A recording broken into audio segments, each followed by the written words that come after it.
განსაკუთრებული მემკვიდრეობა აქვს. მართალია ბევრმა ძეგლმა ჩვენამდე ვერ მოაღწია. შესაძლოა ჯერაც არ არის აღმოჩენილი მრავალი ისტორიული საგანძური, მაგრამ ეროვნული საუნჯის ის ნაწილიც კი, რომელსაც ჟანთასიავენ ვერაფერი დააკლო, ქართველი ხალხის მრავალსაუკუნოვან მაღალ კულტურაზე მეტყველებს.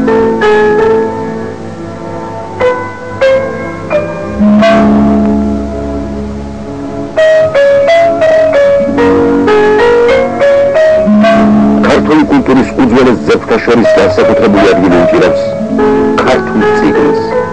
წიგნს, რომელიც ყველა ეპოქაში უდიდეს როლს ასრულებდა ქართველი ხალხის ცხოვრებაში.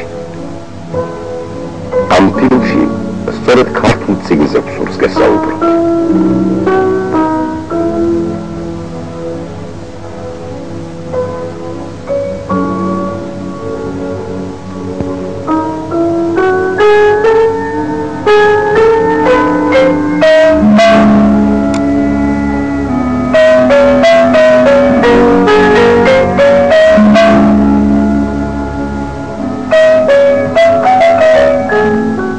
წიგნის წარმოშობის ისტორია საუკუნეთა წყვდიათში იკარგება.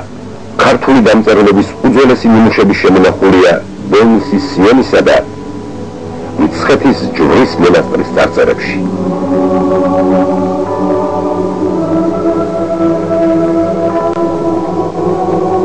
აგრეთვე უძველეს ქართულ მონეტებზე. ეს ძეგლები ნათლად მიუთითებენ, რომ საქმე გვაქვს არა ახლად შემოღებულ ამბებთან, არამედ უაღრესად განვითარებულ, ჩამოყალიბებულ დამწერლობის ძეგლებთან.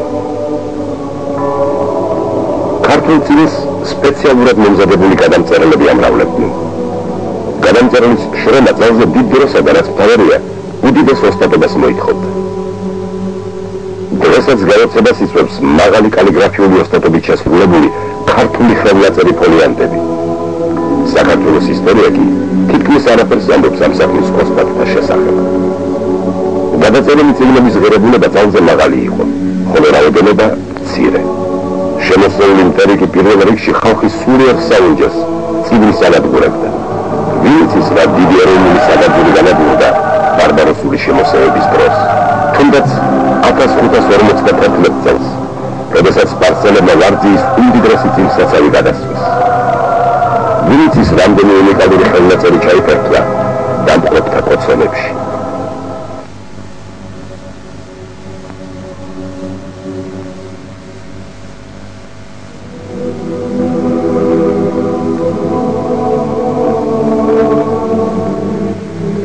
გუტენბერგის გენიალური გამოგონების შესახებ საქართველოში იმთავითვე იყო ცნობილი, მაგრამ ქართული წიგნის დაბეჭდვა ქართველებმა მხოლოდ 1629 წელს მოახერხეს, როდესაც თეიმურაზ პირველის ელჩმა ნიკიფორ ერბახმა რომში დაბეჭდა ქართულ-იტალიური ლექსიკონი. რომში დაისწავლა კიდევ ორი წიგნი, ქართული ანბანი ლოცვითურთ და ქართული გრამატიკა. ამ წიგნებმა დასაბამი მისცეს ქართული ბეჭდვითი სიტყვის ისტორიას.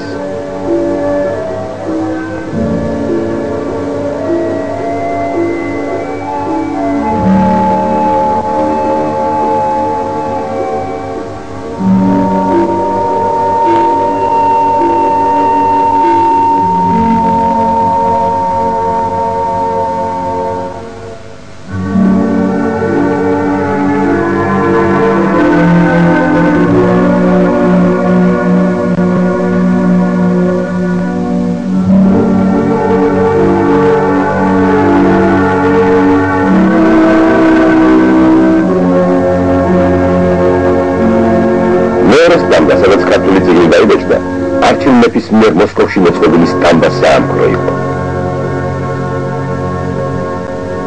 მეფე არჩილმა მოსკოვში საბოლოოდ გადასახლების შემდეგ სინოპკომ არსებულ სტამბაში 1705 წელს დაბეჭდა დავითნი.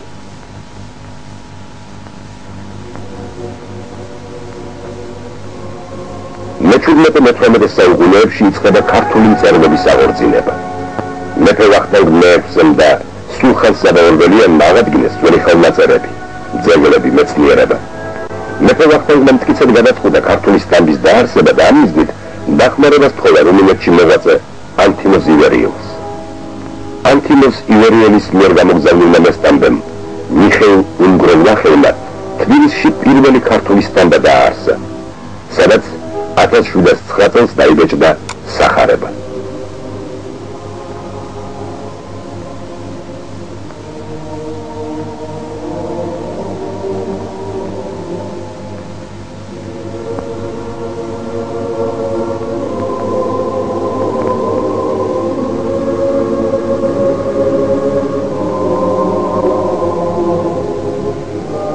მეექვსის სტამბაში დაბეჭდილ წიგნებს შორის განსაკუთრებით აღნიშნვის ღირსია ქმნილების ცოდნის წიგნი, პირველი მეცნიერული ნაშრომი, რომელიც ქართულ ენაზე დაიბეჭდა. ეს ასტრონომიული ხასიათის წიგნი თვით ვახტანგ სუთარგნიას სპარსულიდან.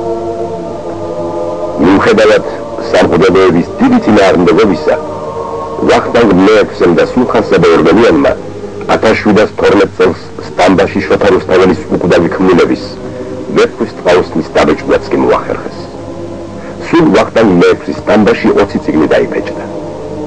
ვახტანგის სტამბის დარბევის შემდეგ ქართული წიგნი იბეჭდებოდა ქუთაისსა და სოფელ წესრში.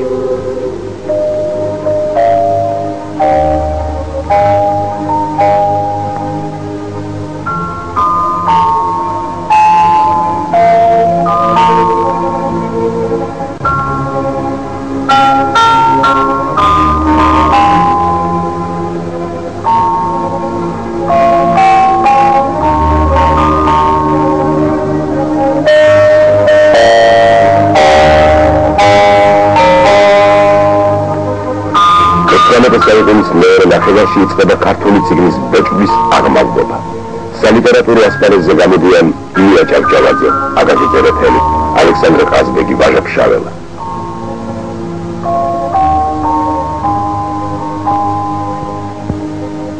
დიდი რაოდენობით იბეჭდება ქართული ორიგინალური ნაწარმოებები. იხვეწება სალიტერატურო ენა. განსაკუთრებული ყურადღება ექცევა მსოფლიოს კლასიკოსთა ნაწარმოებების ქართულ ენაზე თარგმნას და გამოცემას.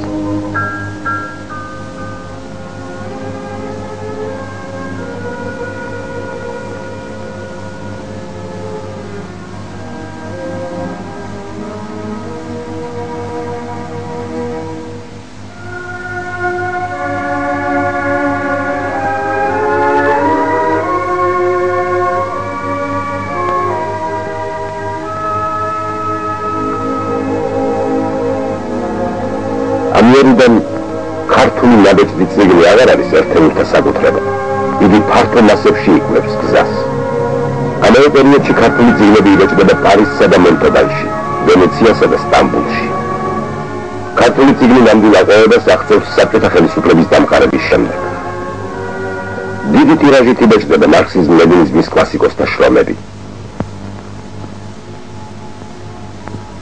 ქართველი მწერლების თხზულებათა კრებულები თუ ცალკეული ნაწარმოებები, ორიგინალური მეცნიერული შრომები, ქართულ ენაზე ითარგმნება მსოფლიო ლიტერატურის საუკეთესო წარმომადგენელთა ნაწარმოებები. მკვეთრად მაღლდება წიგნების მხატვრული და ტექნიკური გაფორმების დონე.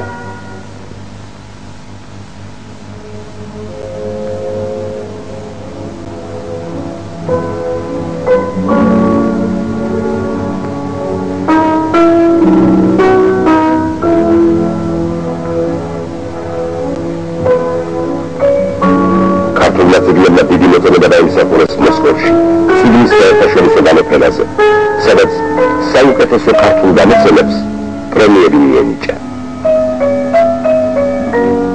ქართული პოლიგრაფიის დღევანდელ დღეზე ნათელწარმოებებას გვაძლევს თბილისის წიგნის ფაბრიკაც. უახლესი ტექნიკით აღჭურვილი ვეება საწარმო, რომლის მძლავრ გუგულში ყოველდღიურად ხელახლა იბადება